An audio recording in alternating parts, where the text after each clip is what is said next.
Good morning, traders. It's 8:03 a.m. Chicago time, 9:03 Eastern on Thursday, the 28th of April, 2016. Derivatives trading involves substantial risk of loss and is not suitable for all investors. Past performance is not indicative of future results.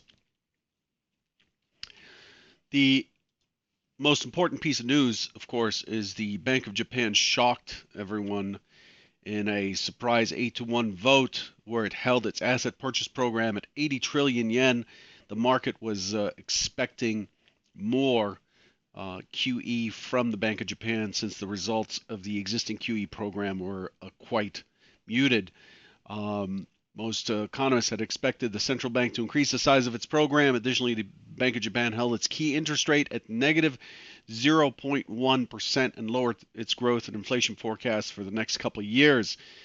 The bank now expects CPI to hit its 2% target during fiscal year 2017, ending in March 2018. In addition to that, after the market yesterday, Facebook absolutely destroyed its earnings. Came in at 77 cents a share versus 62 cents. We saw a pop on the aftermarket on the extended hours. Again, 77 versus 62. Revenue surged 52% year over year, 5.38 billion. The expectation was 5.25 billion. And that's the big stuff. Deutsche Bank said it had a challenging quarter.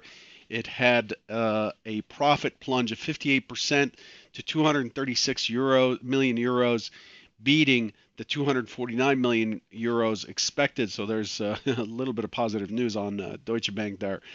As far as what we've got, and of course, we also got advanced GDP annualized 0.5 versus 0.6%, slightly missing this morning. That was about a half hour ago.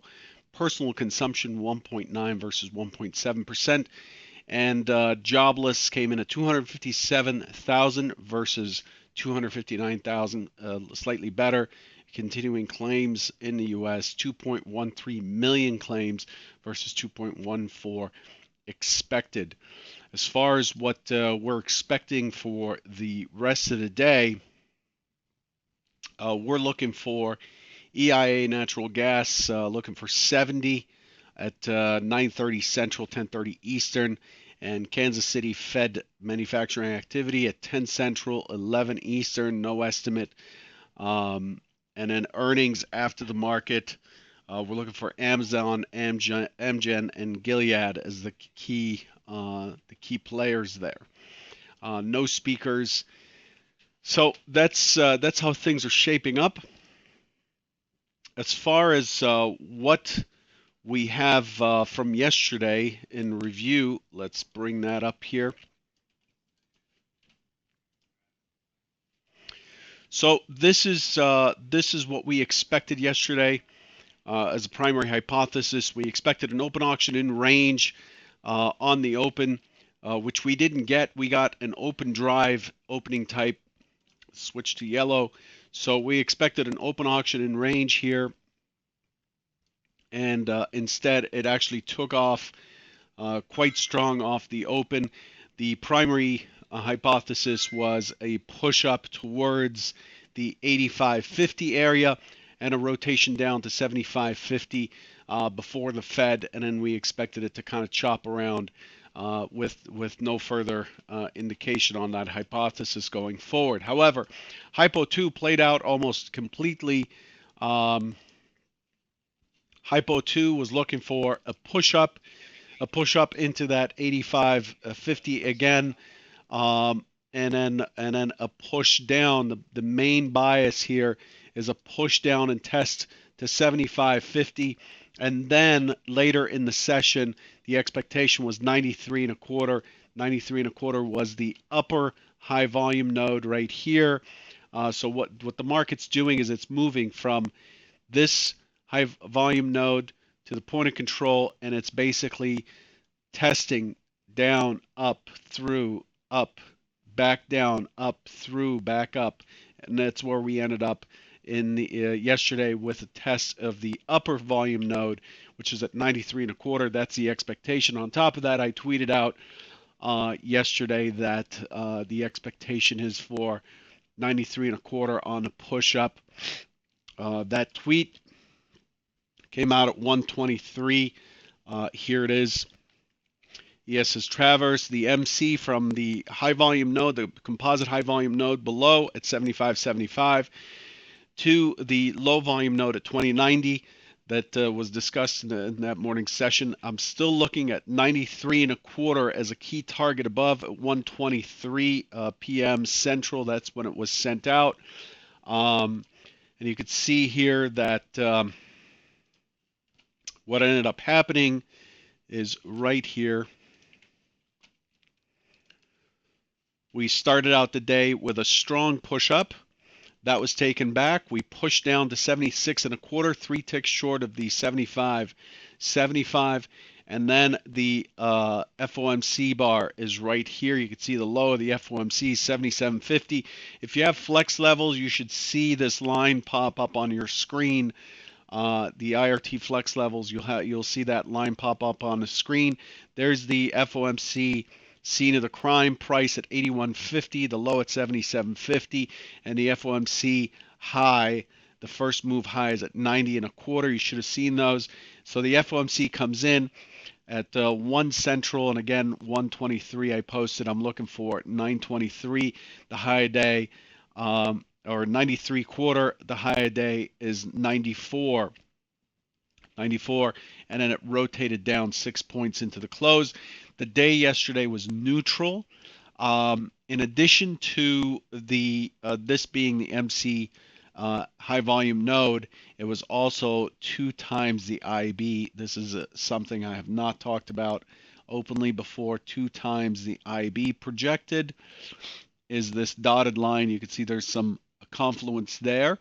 And it just it hit it again, and it rolled over for a drop towards back towards the IB. The target on the short from 93 and a quarter is 90, and then 86.75 ahead of 86.75.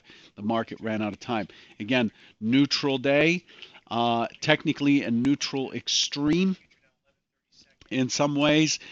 For a neutral extreme, it needs to close on the upper quartile or the lower quartile, which it did, but it dipped. It had time to dip pretty far down, kind of neutralizing that. The NASDAQ has a much cleaner neutral extreme close. So if we look at the NASDAQ here for a minute as an example of neutral, there's the break of the IB low, there's the break of the IB high. You can see it's closing right against the high after breaking the IB. That's a neutral extreme, and generally what that's telling us is it's the market's the auction up has not found its sellers, and it's likely to continue higher. And the NASDAQ actually did. It continued to push another 16 points towards 44 and a quarter before it dipped down on the Japan news. Let's take a look at that Japan news here for a minute. Let's shut these down. So the market's continuing to do its thing, continuing higher as expected after the close. And then there's the Japan news here. It's triggered off at 94 even, and the drop is 20 points. So it's not a small. It's not a small drop here, 20 points down, and then it is unable to retest the mid of the session. The market trades a lot of volume in this area, very clean and clear LVN zone or rejection zone right here. The rejection zone is from yesterday's close at 91 all the way down to 83.50. And it's unable to get back to the mid here and has found balance. This is a B-shaped profile. You can see it's shaped like a B. And this is telling us that there is long liquidation here. There's a good chance that this is a game changer here. The yen, I believe, had the biggest move since 2010, if I read that right on the Wall Street's Twitter feed. So this is a pretty significant event that we're looking at here, and it's holding this new value that's it's accepting down here. Notice the volume is 328,000, lots of participation, and it's holding steady. So this changes the homework that was done yesterday after the close. This changes things quite a bit.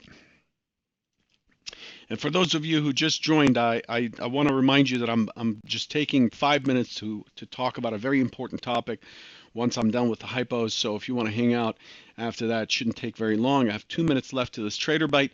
For today, given where we are, given that we could not breach the mid of the overnight session, and we're above the point of control right now on the overnight. Let me check that. So we're above the point of control on the overnight. We're still below the mid. We're still below the LVN zone. The expectation this morning, if the market is to behave as it normally does, if this is a normal auction, which I don't see a reason why it shouldn't be. Let me turn off these IB extensions here.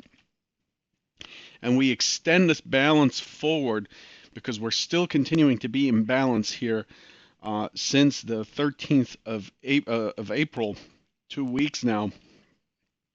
If this market is to behave like a normal, in other words, no further news, the expectation is to open, attempt lower, again 75.50, and then the expectation is for it to climb back up towards that 90 area. The 90 area holds the prior day's close.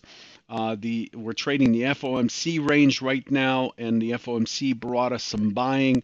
Financials are strong after the FOMC. The expectation is for us to continue higher, with 90 being the key target above.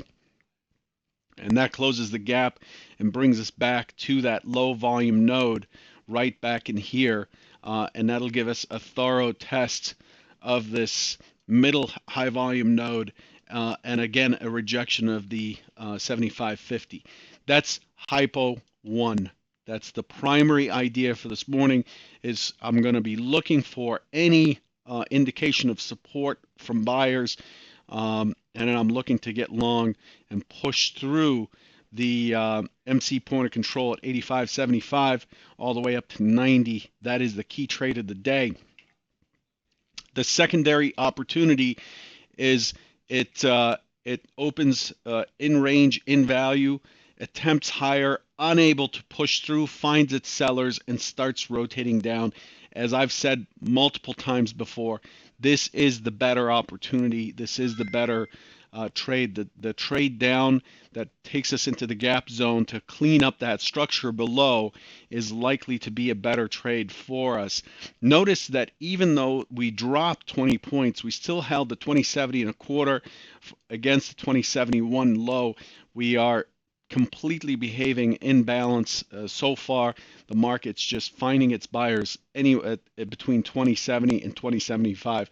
If the sellers are able to push through, then we're likely to see a very fast move on pretty decent volume down.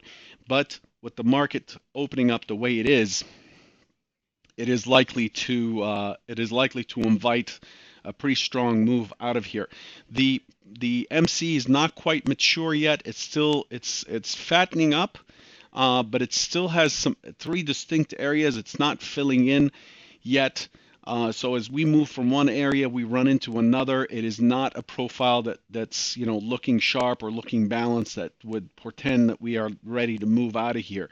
But there is macro news, and macro news drives this market. So that's where we stand today. A quick 2 minutes, 3 minutes of just some wisdom here. I'm seeing, one of the things I've done for a long time is monitor risk for my prop traders, for myself, but also at stage 5, I get to interact through the chat room and so on, and by watching everyone's risk, I'm seeing things that I don't like. So I want to talk a minute about losses, about people taking these big losses, giving away an entire month in 1 or 2 days of just being stubborn. And I want to ask you a simple question. what scares you more? Is it losing, taking a loss on a trade, being proven that you are wrong by the market on any particular trade? Remember, one trade is just a drop in a pond for you as a trader, as a career trader. So is it more important for you to defend a trade that is outside of your parameters that you need to be right on because you don't want to take the loss, you don't want to face the consequence of trading poorly? Or is it more scary for you to flame out, meaning just wipe away your account and then go back to doing whatever job you were doing before you started trading, or to not be able to trade? Here's the surprising fact based on my experience.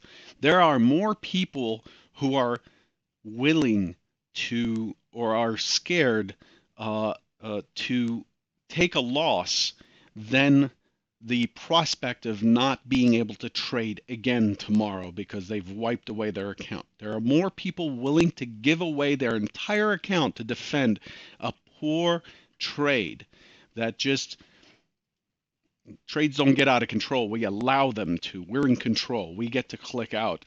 There are more people willing to put their entire account at risk than to take a loss on a trade that just did not work. Okay, and what generally, if you look back at people's at most folks' performance, you'll notice that a few days before or the day before, what they did is they held through a daily loss limit, or they held through a stop, they moved their stop, they held through a position that should have been closed, and they got rewarded for it. So they'll spend months and months and months building consistency and discipline, taking losses, following their plan. But one trade, just one trade that they held to, that they held through a loss limit that ended up working out, that trade causes an explosion within the next day or two or three.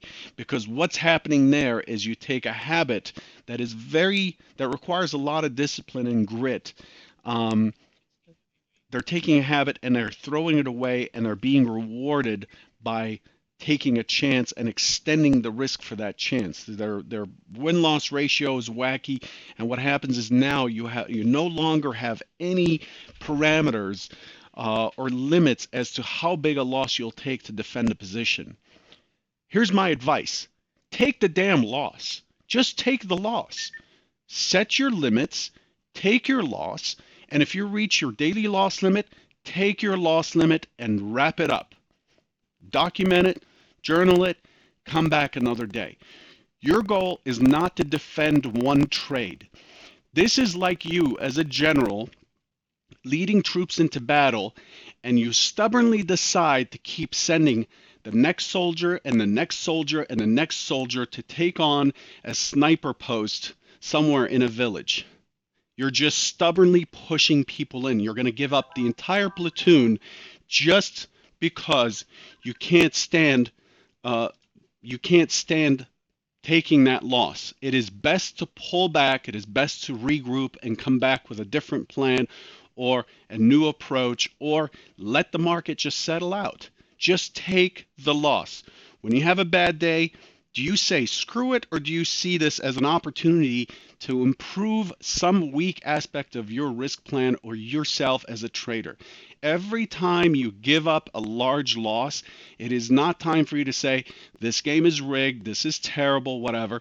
It's time for you to say, I've got a major weak point here and I need to fix it. Do that. So do me a favor. Do not risk a huge amount of your account just because you believe the market should go down and it keeps going up and it's illogical and they're after you and all that stuff. That is all nonsense. You're moving from being a trader, you're spending a lot of time and effort doing so. You're going from being a trader to just being a gambler. I know I'm ranting here, but it is something that I see. It's almost like a disease for folks who are trying to trade for a living. It's really important for you to take the loss. Just the goal for you is to hone in the skills of just consistently doing something that has an edge. Period. It is your job is not to defend one trade.